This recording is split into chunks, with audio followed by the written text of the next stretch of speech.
தமிழ்நாடு தமிழ்நாடு அரசையும் தமிழ்நாடு காவல்துறையும் வன்மையாக கண்டிக்கிறேன்.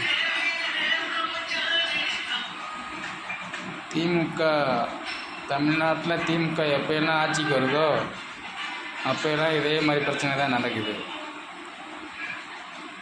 ஓய்வு பெற்ற நீதிபதி ராமராஜன் ஒரு தேவடியா மகன், அவனும் தேவரை பற்றி தான் குறை சொன்னான்.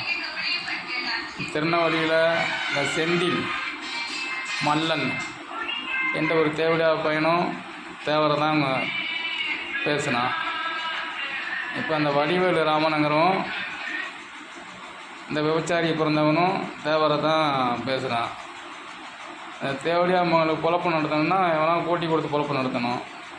அதுக்காக தேசிய தலைவர் தேவரை குறைச்சி பேசி வேணா வளரணும்னு நினச்சா அழிஞ்சு தான் போவான். தமிழ்நாடு அரசு உடனே இவனுங்களை கைது செஞ்சு மிஸ்ஸாவில் 1 வருஷம் உள்ளே போடணும். தமிழ்நாடு முதல்வருக்கு எஸ்பி பாண்டித்தேவர் கோரிக்கை. அகில இந்திய சேர சோழ பாண்டிய பேரரசு நிறுவன தலைவர் எஸ்பி பாண்டித்தேவர், சென்னை.